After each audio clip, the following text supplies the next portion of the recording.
की याद तो है ना आपको? भूले तो नहीं ना? हाँ भाई, थोड़ी देर में ही सही, लेकिन चाइनीज बहू की कहानी आ ही गई। क्या हो रहा है ये देश में? चाइना ने तो आतंकी मचा रखा है। अरे क्या हो गया, क्यों चाइना को कोसता रहता है? भूल मत, तेरी ससुराल चाइना की ही है। हाँ माँ, पर ये देखना, लड़ाई झगड़े, ये बीमारी, ऊपर से ये देश कितना चालाक है, अंदर न जाने क्या क्या करता रहता है। तभी अंदर से बहू की चिल्लाने की आवाज आती है। अरे क्या हो गया बहू, क्यों चिल्ला रही है? माँ जी, ये देखिए, ये रूस ने यूक्रेन की हालत क्या कर दी है। ऊपर से चाइना में दोबारा लॉकडाउन लग गया है। माँ जी, अब क्या किया जाए? अरे तो तुम लोगों को क्या परेशानी हो रही है, मैं तो यही नहीं समझ पा रही हूँ। वो क्या है ना माँ, हम लोग चाइना जाने की सोच रहे थे, सांगसू के भाई की शादी है। तो क्या? अरे कौन सा उन लोगों के यहाँ भाई घोड़ी चढ़ता है जो बहन काजल लगाकर नेक लगी? माँ जी, उसकी आंखें बहुत छोटी छोटी है, उसमें या तो पुतली रह सकती है या काजल। साले की पुतली निकाल कर काजल लगा दो, अंधा कहीं का। क्या क्या बोले तुम मेरे भाई के बारे में? अरे नहीं नहीं बहू, वो तो बोल रहा था कि तुझे नेक मिल जाएगा, है बहन है ना तो उसकी। नहीं नहीं माँ जी, मैं सब समझती, ये मेरे भाई का मजाक बनाते रहती। कितना शीरा है मेरा भाई, बिल्कुल छिपकली जैसा। नहीं नहीं बहू, सीधा गाय जैसा होता है। सही पकड़े हैं माँ जी। हाँ, तो मेरे भाई की शादी है, मैं चाइना जरूर जाऊंगी। तभी एक पड़ोसन आ जाती है। अरे नहीं नहीं बहू, तू कहीं ना जा, हम लोगों का मन कैसे लगेगा तेरे बिना। ले बहू, तेरे भाई के लिए ये शॉल रख ले, हमारी तरफ से गिफ्ट कर देना। अरे सब कितने अच्छे हैं, मेरी चाइनीज बहू को कितने प्यार से तुम लोगों ने एक्सेप्ट कर लिया। सच में बड़ी भाग्यशाली हूँ मैं। कैसी बात कर रही है? ये तो हम लोगों के देश की खूबसूरती है कि हर किसी को दिल से अपना लेते हैं, बस वो भी दिल से हमें अपना समझे। कैसी बात कर रही है आंटी जी? मेरे लिए आप सब सासू माँ जैसी ही हैं। मुझे भारत बहुत अच्छा लगता है, ये सबसे अच्छा देश है, मेरा भारत महान।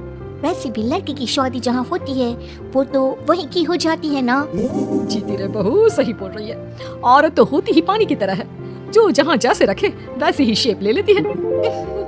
आंटी जी, ये थोड़ा सा ज्यादा हो गया, समझ नहीं आया। नो प्रॉब्लम, मैं चाय बना कर लाती हूँ। फिर क्या, वो दिन भी आ जाता है जब बेटे बहू को चाइना जाना पड़ता है। वहाँ जाकर बहू का भाई कहता है, मेरे बहन आ गए, मेरे बहन आ गए। मैंने सबको बोला कि सब हिंदी में बात करेंगे, नहीं तो बहन नाराज हो जाएगी। थैंक्स बॉय, हिंदी मेरी भाषा है, आप मुझे उसमें बात करना अच्छा लगता है। आपने जीजा जी से मिलो। ओ बहन, तुम अंदर चलो। सभी बहू को अंदर लेकर चले जाते हैं, लेकिन सांगसू का पति वो तो बेचारा चाइना के ससुराल के आंगन में अकेला खड़ा रहता है। काफी देर तक जब कोई उसे नहीं पूछता तो वो माँ को घर पर फोन करता है।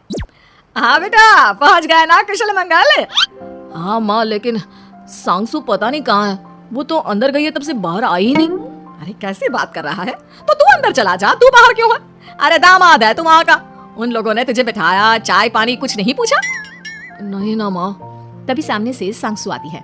क्यों आप अभी तक तैयार नहीं हुए? और ये बैग लेकर क्यों कमरे से बाहर आए? इसे वहीं रख देती। कमरा? कौन सा कमरा? अरे कैसी बात कर रही हो, जब से तुम अंदर गई हो मैं बाहर ही तो खड़ा हूँ। बहू को बहुत हैरानी होती है और गुस्सा भी आता है। तभी उसका भाई और माँ आ जाते हैं। और सांगसू, अंदर खाना लग गया है। अरे ये बताओ कि मेरे पति को किसी ने खाना या पानी क्यों नहीं पूछा?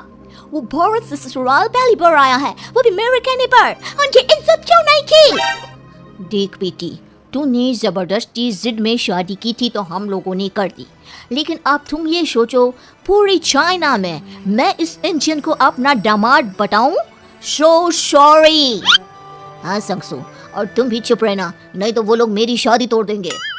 ओह ऐसी बात है, कोई बात नहीं, मैं बाहर होटल में रह लेता हूँ, तुम वही करो जो ये लोग चाहते हैं।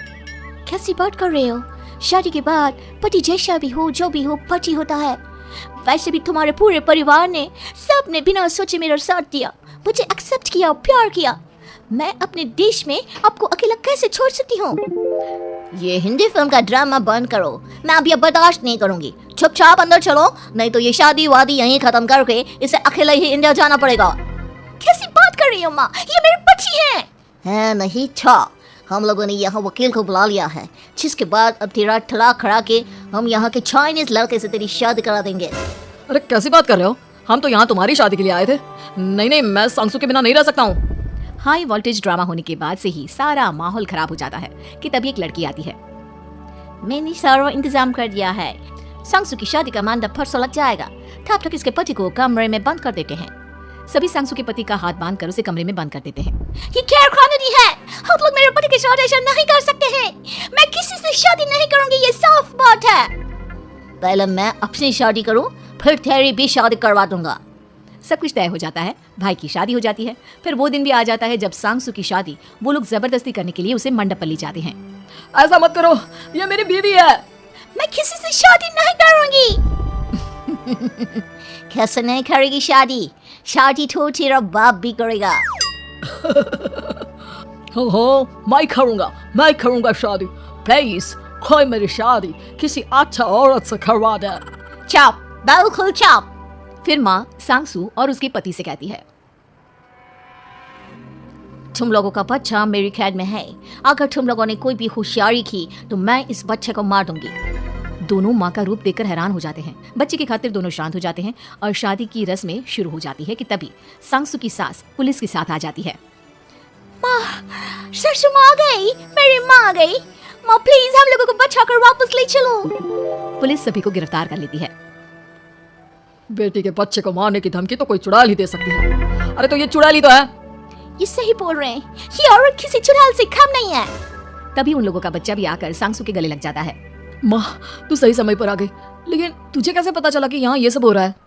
बेटा, ये चाइनीज लोग ना होते ही धोखेबाज हैं। इन लोगों पर मुझे भरोसा नहीं था, इसलिए मैंने तेरे फोन को हमेशा के लिए मेरे फोन से अटैच कर दिया था, जिससे तेरे आसपास होने वाली सारी बात मैं सुनती रहूं। उस दिन भी मेरी तेरी बात हो रही थी तो तेरा फोन ऑन था। मैं सब समझ गई थी। मुझे माफ कर दो।